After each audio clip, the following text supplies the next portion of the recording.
இயேசுவின் ஜெப கோபுரம் ஊழியங்கள் வழங்கும்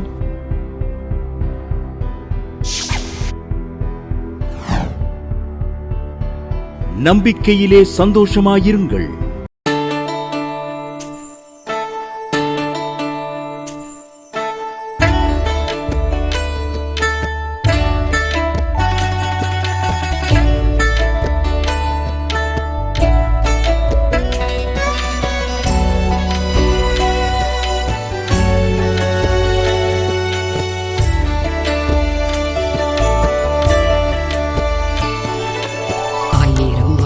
சுத்திரப்படி இயேசுவுக்கு செலுத்திடுவோம்.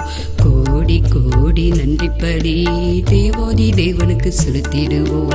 ஆயிரம் ஆயிரம் சுத்திரப்படி இயேசுவுக்கு செலுத்திடுவோம். கோடி கோடி நன்றிப்படி தேவாதி தேவனுக்கு செலுத்திடுவோம்.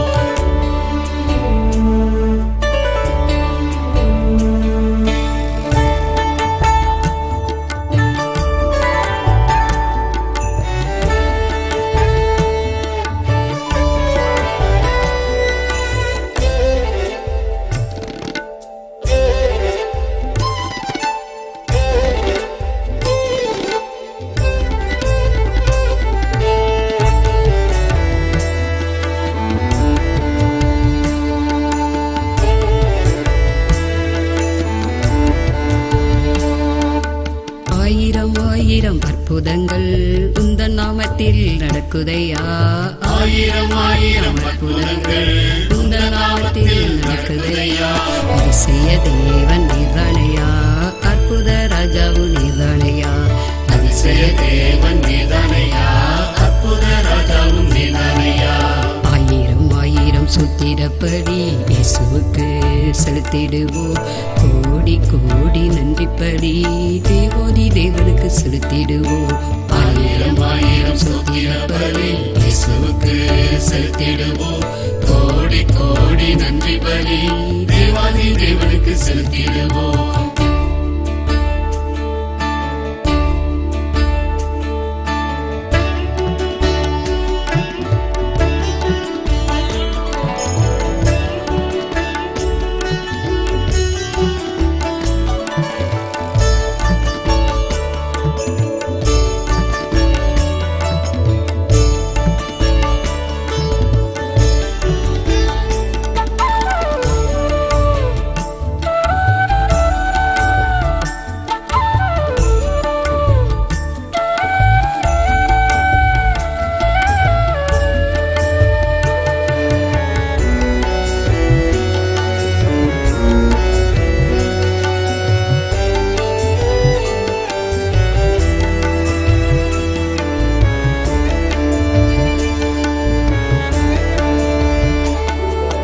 இயேசுவின் நாமத்தில் பாவம் போகும், இயேசுவின் நாமத்தில் சாபம் நீங்கும். இயேசுவின் நாமத்தில் பாவம் போகும், இயேசுவின் நாமத்தில் சாபம் நீங்கும். பேய்கள் அனைத்தும் ஓடிடுமே இயேசுவின் வல்ல நாமத்தில். பேய்கள் அனைத்தும் ஓடிடுமே இயேசுவின் வல்ல நாமத்தில். ஆயிரம் ஆயிரம் சுத்திரப்படி இயேசுவுக்கு செலுத்திடுவோம். கோடி கோடி நன்றிப்படி தேவாதி தேவனுக்கு செலுத்திடுவோம்.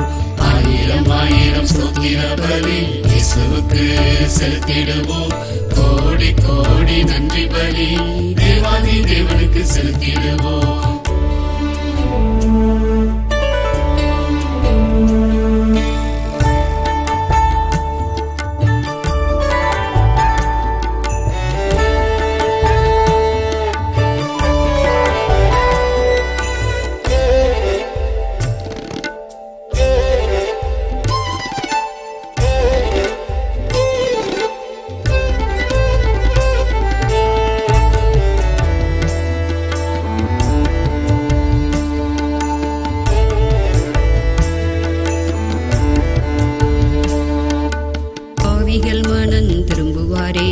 பரிசுத்த இயேசுவின் நாமத்தில்.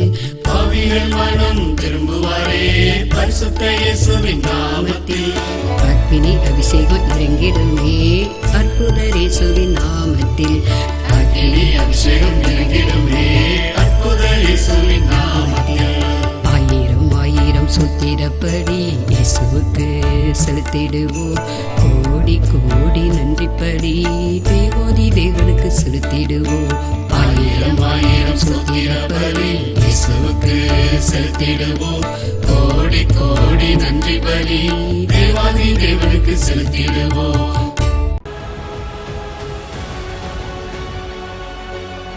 டேவிட் மேரி கும்பகோணத்துலேருந்து எழுதியிருக்காங்க. என் பையனுக்கு ரொம்ப கடனாக இருந்தது. நான் ஜாய் டிவி ஒவ்வொரு வாரம் பார்ப்பேன். ஆண்டவரே கடன்லேருந்து விடுதலை கொடுத்தீர்னா நான் சாட்சி சொல்வேன்னு ஒரு பொருத்தனை வச்சேன். மாதம் என்னால் முடிஞ்ச காணிக்க இந்த டிவி ஊழியத்துக்கு அனுப்புவேன்னு ஒரு பொருத்தனை வச்சேன். கர்த்தர் கடன்லேருந்து விடுதலை கொடுத்தாரு. இப்போ ஒரு இடம் வாங்க ஏற்பாடு பண்ணிக்கிட்டு இருக்கேன். கர்த்தரை நாமோ மகிமைப்படுவார் சாட்சி எழுதியிருக்காங்க. நம்பிக்கையிலே சந்தோஷமாயிருங்கள். இந்நிகழ்ச்சியை பார்க்கிற யாவருக்கும் இயேசுவின் நாமத்தினாலே இனிய வாழ்த்துக்களை தெரிவித்துக் கொள்கிறேன். செய்திக்கு நேராக கடந்து செல்வோமா? ஆதியாகமம் 1 அதிகாரம் 26வது வசனம் 27வது வசனம். பின்பு தேவன்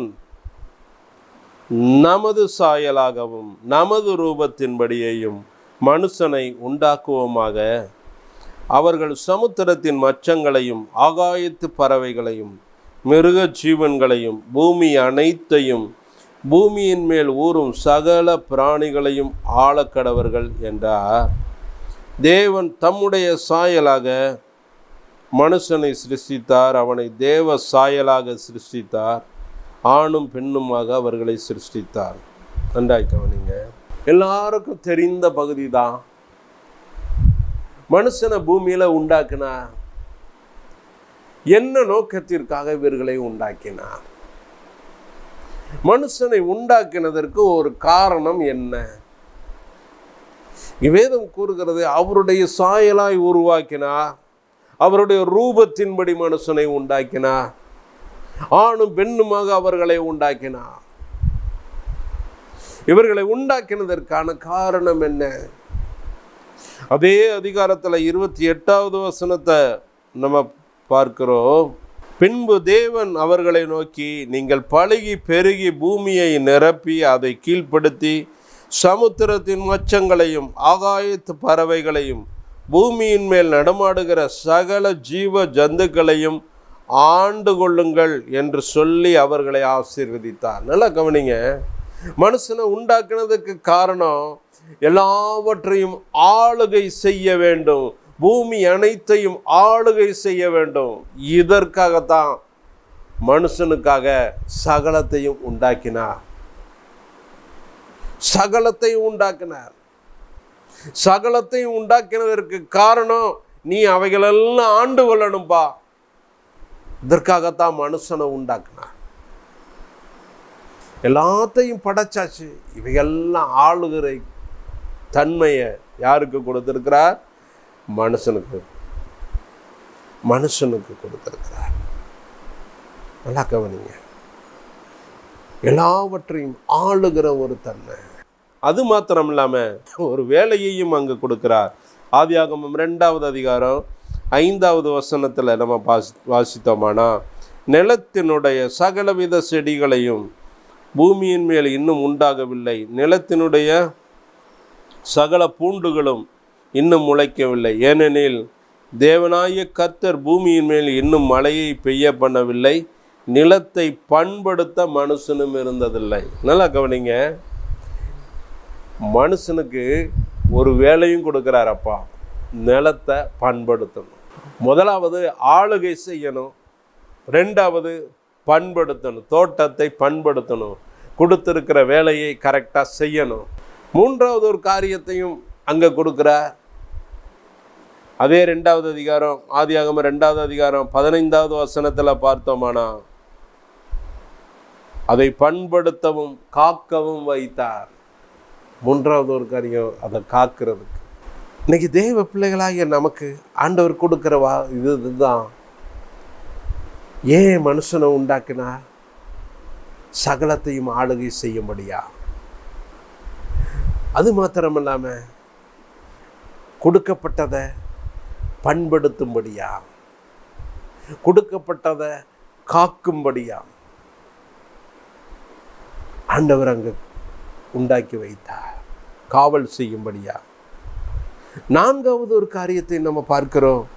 மல்கியா 2வது அதிகாரம் 15வது வசனத்தை நம்ம வாசித்தோமானா அங்க பார்க்கிறோம்,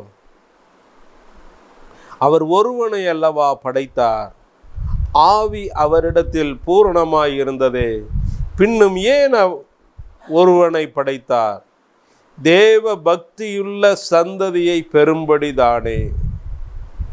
நல்லா கவனிங்க, மனுஷனை உண்டாக்கினதற்கு ஒரு காரணம், இவன் தான் ஆளுகை செய்யணும், இவன் தான் அதை கொடுத்திருக்கிற காரியங்களை கரெக்டாக பண்படுத்தி செய்யணும், அதை பாதுகாக்கணும்.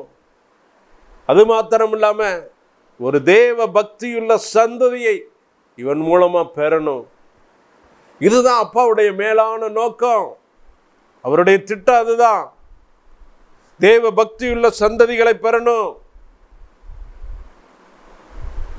சரி, நம்முடைய வாழ்க்கையில ஏன் நம்ம ஆளுகை செய்ய முடியல? நம்ம குடும்பத்தையே நம்மளால ஆளுகை செய்ய முடியலையே, நம்முடைய சரீரத்தையே நம்மளால ஆளுகை செய்ய முடியலையே.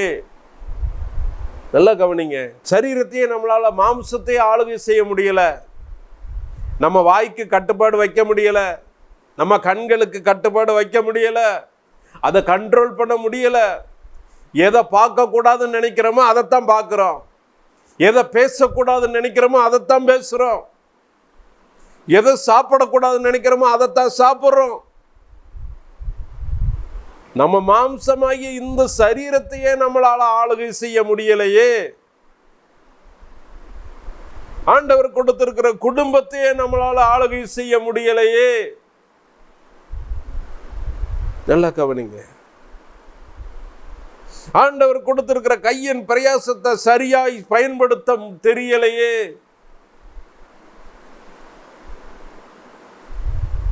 நல்ல பிரயாசப்படுறாங்க, சம்பாதிக்கிறாங்க, சம்பாதிக்கிற காசெல்லாம் ஒரு பொத்தல் பையில போடுறது போல போட்டுறாங்க, வாங்கிட்டு வர்றது வீட்டுக்கு வரங்குள்ள காலியா போகுது. தங்களுடைய பிரயாசத்தின் பலனை பண்படுத்த தெரியல, பயன்படுத்த தெரியல, அதை காவல் பண்ண தெரியல. எங்கெங்கேயோ கொண்டு போய் போட்டுறாங்க காசை, தங்களுடைய ஆஸ்திகளை செல்வங்களை வீணாய் கழிக்கிறாங்க, அதை காவல் பண்ண தெரியல. நல்லா கவனிங்க, அது மாத்திரம் இல்லாம ஆண்டவர் விரும்புகிறபடி ஒரு தேவ பக்தி உள்ள சந்ததியை பெறணும்னு எல்லாருக்கும் ஆசைதான். ஆனா நம்முடைய கிரியைகளின் நிமித்தம், பெற்றோர்களாகிய நம்முடைய குறைபாடுகளின் நிமித்தம் பிள்ளைகளுடைய வாழ்க்கையில ஒரு வழி தவறுதல் உண்டாகிறது. பிள்ளைகளுடைய வாழ்க்கையில ஒரு தரிகட்டு போன நிலைமை, கண்ட்ரோல் பண்ண முடியாத நிலைமை. நல்லா கவனிங்க, இதுக்கெல்லாம் முடிவு என்ன? எப்படி ஆண்டவருடைய சித்தத்தை நம்முடைய வாழ்க்கையில நிறைவேற்ற முடியும்? எப்ப அந்த ஆதாம் ஏவாளுக்கு சொன்னதுபடி பூமி அனைத்தையும் மனுஷன் ஆளுகை செய்யும் அதிகாரம் எப்போ வரும்? குடும்பத்தை ஆளுகை செய்ய அதிகாரம் எப்போ வரும்? அந்த திறமை எப்போ வரும்? அதைத்தான் இன்னைக்கு நம்ம தியானிக்கிறோம். இன்னைக்கு ஆண்டவர் பேசுகிற ஒரு வார்த்தை 2 தீமோத்தேயு 2வது அதிகாரம் 11வது வசனத்திலிருந்து 13வது வசனம் வரைக்கும் வாசித்தோமானால், 2 தீமோத்தேயு 2வது அதிகாரம் 11வது வசனத்திலிருந்து, இந்த வார்த்தை உண்மையுள்ளது, என்னவெனில் நாம் அவரோடே கூட மரித்தோமானால் அவரோடே கூட பிழைத்தும் இருப்போம், அவரோடே கூட பாடுகளை சகித்தோமானால் அவரோடே கூட ஆளுகையும் செய்வோம். நாம் அவரை மறுதலித்தால் அவரும் நம்மை மறுதலிப்பார். நாம் உண்மை இல்லாதவர்களாய் இருந்தாலும் அவர் உண்மையுள்ளவராய் இருக்கிறார், அவர் தம்மை தாம் மறுதலிக்க மாட்டார். இன்னைக்கு ஆண்டவர் நம்மோடு கூட பேசுகிறார். எப்பொழுது நாம் ஆளுகை செய்ய முடியும்? நாம் அவரோடே கூட மரித்தோமானால் அவரோடே கூட பிழைத்தும் இருப்போம், அவரோடே கூட பாடுகளை சகித்தோமானால் அவரோடே கூட ஆளுகையும் செய்வோம். இங்க அவரோடே கூட, அவரோடே கூட. நல்லா கவனிங்க. உங்க குடும்பத்தை ஆளுகை செய்யணும், உங்க சரீரத்தை ஆளுகை செய்யணும். நல்லா கவனிங்க. நம்முடைய மாம்சத்தினால முடியாதுங்க. கண் போன போக்கள், கண்ணு ஒரு பக்கம் போய்கிட்டு தான் இருக்கு. எதை பார்க்க கூடாதுன்னு நினைக்கிறோமோ அதான் பார்க்கிறோம், எதை பேசக்கூடாதுன்னு நினைக்கிறோமோ அதான் பேசுறோம், எதை சாப்பிடக்கூடாதுன்னு நினைக்கிறோமோ அதுதான் இச்சையினால சாப்பிட ஆரம்பிக்கிறோம். நம்முடைய மாம்சத்தினால முடியாது. இந்த பலவீனத்துல, இந்த பலவீனமான இந்த பாண்டத்துல ஒரு பலத்தை கொடுத்து ஆளுகை செய்யக்கூடிய கிருபையை ஆண்டவர் கொடுக்கிறார். அதனாலதான் இங்கு வேதத்துல பார்க்கிறோம், அவரோடே கூட, அவரோடே கூட, அவரோடே கூட. நம்ம ரெண்டு பேரும் அவர் நம்மளும் ஒன்று சேரும் போது தாங்க அந்த பலன் உண்டாகும். சோதனையிலிருந்து தப்பிக்க ஆண்டவர் வழியை கொடுப்பார், ஆளுகை செய்கிறதற்கு கிருபையை கொடுப்பார். நம்ம குடும்பத்தை ஆளுகை செய்யணுமா? குடும்பத்தை நம்மளால நடத்த முடியல, ஆளுகை செய்ய முடியலன்னா குடும்பத்தை நடத்துறதுக்கு குடும்பத்தின் தலைவராய் அவர் மாறணுங்க. அவர் தலைவராய் மாறும்போது உங்க குடும்பத்தை ஆளுகை செய்கிற கிருபையை உங்களுக்கு கொடுப்பார். அவரோட கூட நீங்க ஆளுகை செய்ய ஆரம்பிப்பீர்கள். அவரோட கூட. நல்லா கவனிங்க. அதனாலதான் இந்த அதிகாரத்துல, இந்த வசனத்துல திரும்ப திரும்ப சொல்றார், அவரோட கூட, அவரோட கூட, அவரோட கூட. நாம் ஆளுகை செய்ய வேண்டுமானால் அவரோடு கூட இருந்தா தான் நம்ம ஆளுகை செய்ய முடியும். நம்ம ஆளுகை செய்ய வேண்டுமா, நம்ம பண்படுத்த வேண்டுமானா, நம்முடைய பிரயாசங்களை பாதுகாக்க வேண்டுமானா அவரோட கூட இருக்கணும். நல்லா கவனிங்க. அப்பதாங்க ஆளுகை செய்ய முடியும். நல்லா கவனிங்க. நீதிமொழிகளை சொல்றாரு, உன் எல்லா விளைவின் முதற் பலனாலும் கர்த்தரை கனம் பண்ணு. இந்த வசனத்தின் உள்ளார்ந்த அர்த்தம் என்ன தெரியுமா? நீங்க காலையில இருந்து சாயங்காலம் வரைக்கும் வேலை பார்க்குறீங்க. சாயங்காலம் ஆனதும் உங்களுக்கு சம்பளம் கொடுக்குறாங்க. இந்த சம்பளத்தை வாங்கினதும் நீங்க வீட்டுக்கு வந்த உடனே அந்த சம்பளத்தை கைகளில் ஏந்தி அப்படியே ஆண்டவரை நோக்கி சொல்லணும், அப்பா இந்த சம்பளத்தை உம்முடைய கரத்தில் ஒப்பு கொடுக்குறேன்ப்பா, இதை சம்பாதிக்கிறதுக்கு எனக்கு நீங்க கிருபை கொடுத்தீங்கப்பா, இதை சம்பாதிக்க எனக்கு பலனை கொடுத்தீங்கப்பா, இந்த சம்பளத்தை ஆசீர்வதித்து கொடுங்கப்பான்னு சொல்லி அவருடைய கரத்துல நீங்க ஒப்பு கொடுத்து நீங்க ஜெபிக்க ஆரம்பிக்கணுங்க. நீங்க இந்த ஜெபத்தை பண்ணி பாருங்க, உங்க வாழ்க்கையில இருக்கிற வீணான விரைய செலவுகள்லாம் நீங்கும், உங்க குடும்பத்துல இருக்கிற தரித்திரங்கள் நீங்கும், உங்க குடும்பத்தை ஆளுகை செய்கிற ஆளுமை திறனை உங்களுக்கு ஆண்டவர் கொடுப்பார். அவரோடு கூட இருக்கும்போது தாங்க நம்ம ஆளுகை செய்ய முடியும். அவரோடு கூட பாடுகளை சகிக்கும் போது தாங்க ஆளுகை செய்ய முடியும். நம்மளாம் ஆளுகை செய்ய பிறந்திருக்கிறோம். ஆதாமும் ஏலோவாலும் அவரோடு கூட இருந்தாங்க. என்னைக்கு அந்நிய சத்தத்தை கேட்டு அந்நிய சத்தத்துக்கு பின்னாடி போனாங்களோ அந்த ஏதேன் தோட்டத்தை விட்டு துரத்தப்பட்டார்கள். நல்லா கவனிங்க. ஒரு ஆசீர்வாதமாய் இருக்க வேண்டிய ஒரு சந்ததி ஒரு சாபத்திற்குள்ளான சந்ததியாய் மாறி போனது. இந்த சாபத்திலிருந்து உங்களையும் நம்மளையும் மீட்கத்தான் ஆண்டவர் கல்வாரி சிலுவையில் அந்த சாபங்களை சுமந்து தீர்த்தார். இன்னைக்கு தேவ பிள்ளைகளாகி நம்முடைய வாழ்க்கையில இதுதாங்க நம்ம ஆளுகை செய்யணுங்க. நமக்கு கொடுக்கப்பட்டிருக்கிற வேலை பண்படுத்துற வேலை, நமக்கு கொடுக்கப்பட்டிருக்கிற வேலை காக்கிற வேலை, நமக்கு கொடுக்கப்பட்டிருக்கிற வேலை பக்தியுள்ள சந்ததிகளை ஆண்டவருக்கு என்று உருவாக்குகிற வேலை. அதுக்காகத்தான் ஆண்டவர் நம்மளை தெரிந்து கொண்டார், நம்மளை வேறு பிரித்தார். இந்த நோக்கமும் தரிசனமும் உங்களுடைய வாழ்க்கையில என்னுடைய வாழ்க்கையில நிறைவேறணும். இதைத்தான் அப்பா அதிகமாக எதிர்பார்க்கிற காரியங்கள். இனிமே இதுவரைக்க சுய இஷ்டத்துக்கு ஓடுனீங்கன்னா இனி கொஞ்சம் நிப்பாட்டுங்க, அப்பாவுடைய கரத்துக்குள்ள அடங்குங்க, அப்பாவுடைய கரத்துக்குள்ள அடங்குங்க. அப்பா நீங்க சொல்லாம எதுவுமே செய்ய மாட்டேன், நீங்க விரும்பாத காரியத்தை நான் செய்ய மாட்டேன், சொல்லுங்க சொல்லுங்க. எப்பா இந்த மாம்ச பலவீனத்தினால நான் கஷ்டப்படுறேன்ப்பா, இந்த பலவீனத்திலிருந்து எனக்கு விடுதலை கொடுங்கப்பா. அப்பாவிடத்துல கேளுங்க, அப்பாவிடத்துல கேளுங்க. என் கண்களின் இச்சையை என்னால கண்ட்ரோல் பண்ண முடியலப்பா, எனக்கு கிருபை கொடுங்கப்பா. அப்பாவிடத்துல கேளுங்க. அப்பாவிடத்துல கேட்கும்போது உங்க பார்வை அவருடைய பார்வையாய் மாற ஆரம்பிக்கும். உங்களுடைய வாயின் வார்த்தைகள் அவருடைய வார்த்தைகளாய் மாற ஆரம்பிக்கும்.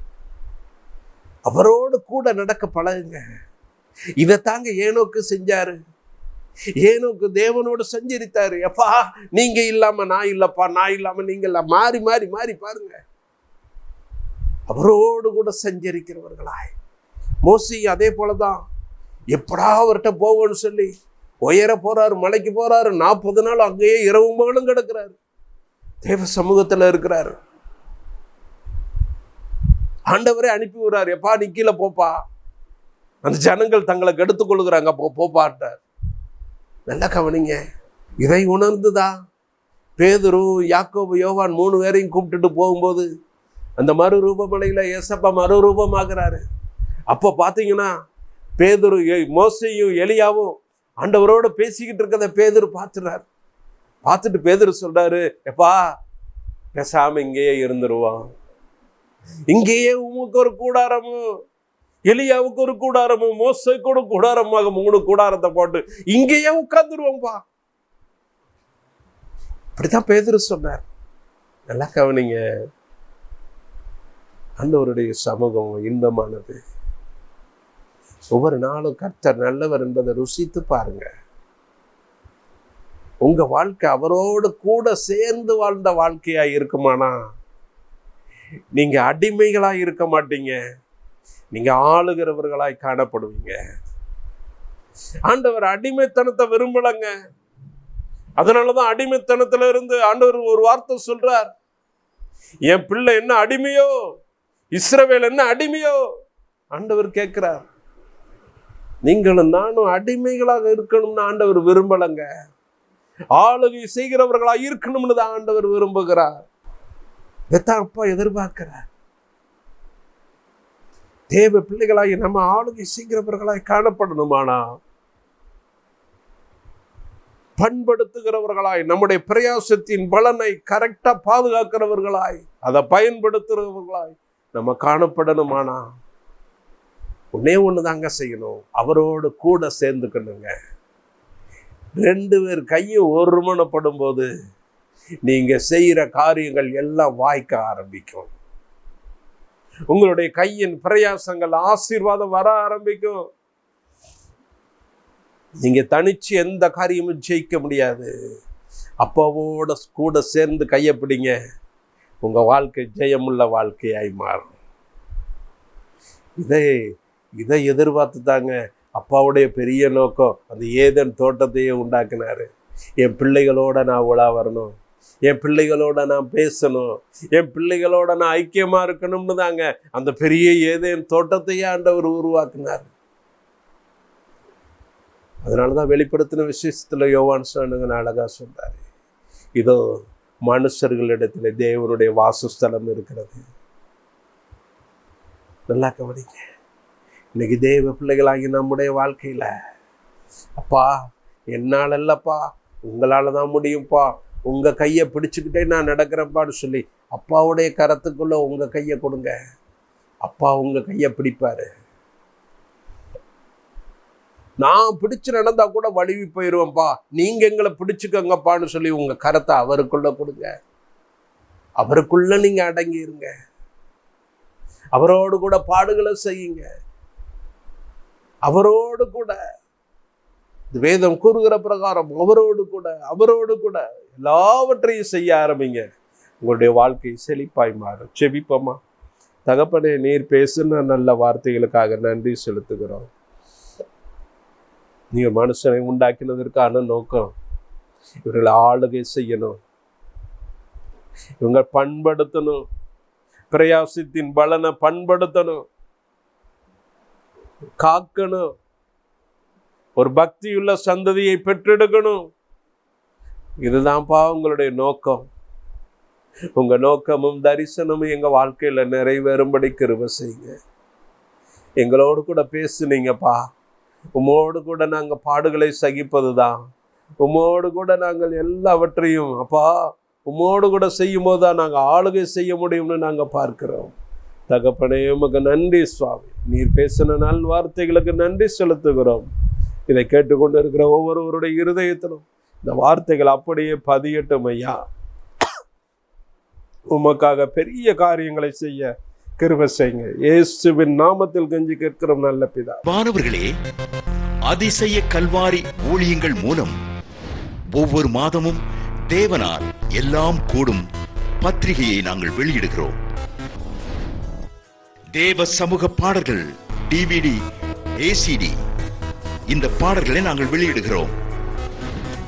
அதிசய கல்வாரி ஊழியம் இது தீர்க்க தரிசன ஜெப ஊழியமாக நடைபெறுகிறது.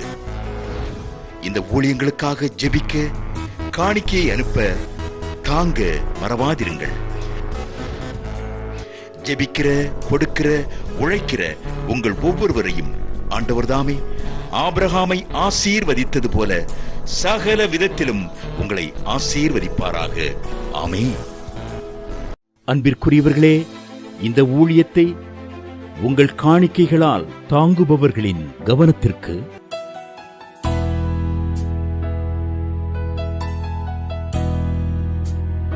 ஜிபே மூலமாகவும் நீங்கள் தாங்கும்படி உங்களை பட்சமாய் கேட்டுக்கொள்கிறோம். எங்களுடைய ஜிபே எண்ணானது 9443030850. எங்களது முகவரி சகோதரி எலிசபெத் சுந்தர்ராஜன், எண் 27, பொதிகை தெரு, குழந்தைச்சாமி நகர், வண்டியூர், மதுரை 20.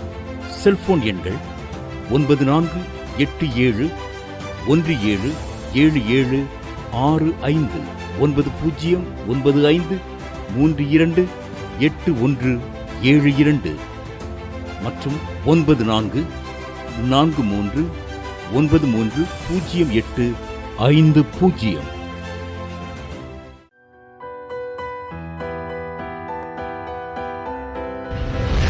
கர்த்தர் உங்களை ஆசீர்வதிப்பாராக.